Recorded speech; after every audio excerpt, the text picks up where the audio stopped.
mayam ase akhoi gi theibong pambini ado ji theibong hek tore video se yengo makhada mu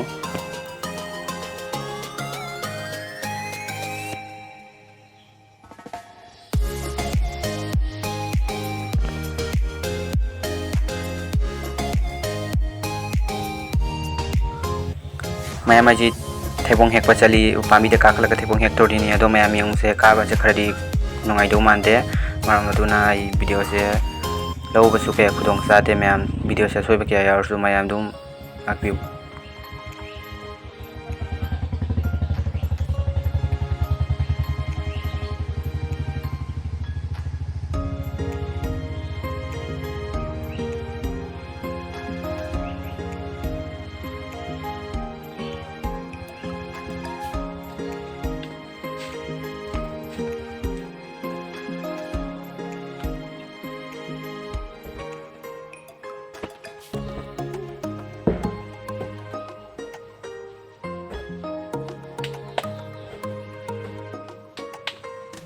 mayam akhoi ji Theibong pambi de kakhali Theibong Hek cherage mathang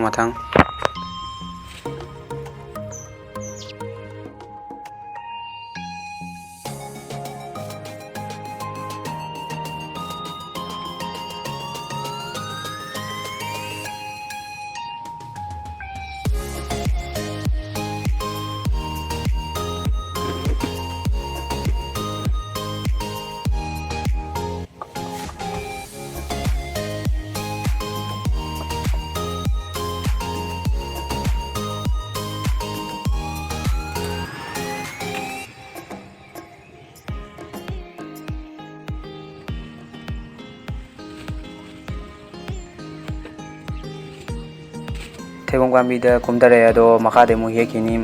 jam tri Theibong se he ani mayam ji mamangi Theibong do jam aude maram aduna akhoi ji kom hek tore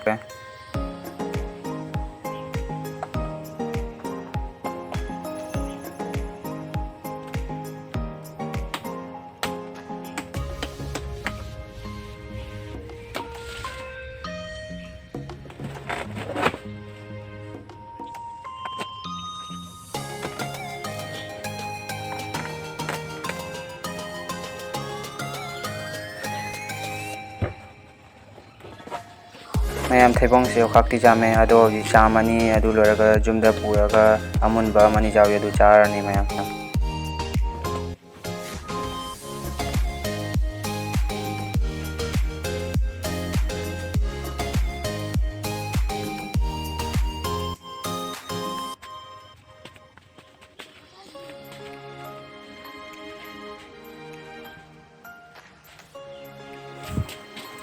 mayam ji jumda jawre aduga khoi ji warabani ne khongo thamani duga gi chaba gi ucherage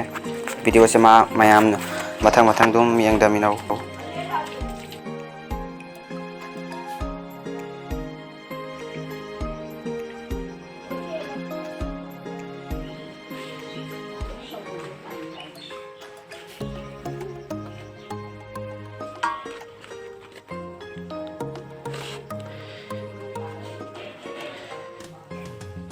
mayam auji jum jawrabna Theibong khaire adu chadore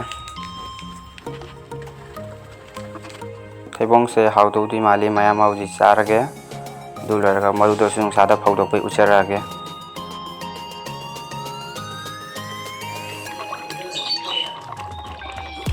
mayam maru chami ado maru se mayam nang bukpi no hijang su cha jat ni maram aduna isu mayam sada phawdore pai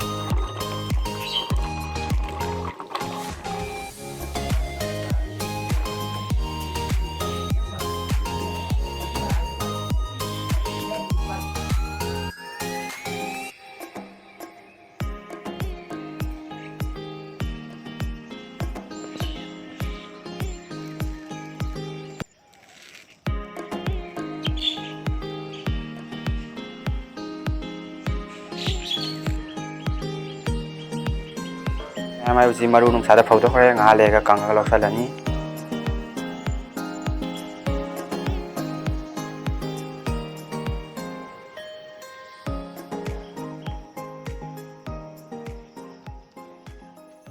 Hello guys, mayam na igi blog ase nungaibiradhi like and subscribe to biro. Ado aina mayam da haining libati mayam na suguma hinggol gi pochai kya bu chabi duna mayam gi hakcham gu phan bi haina mayam phom da haining akoi bazar da gi leina cha da saru puti hinggol gi thokpa pan akoi gi theibong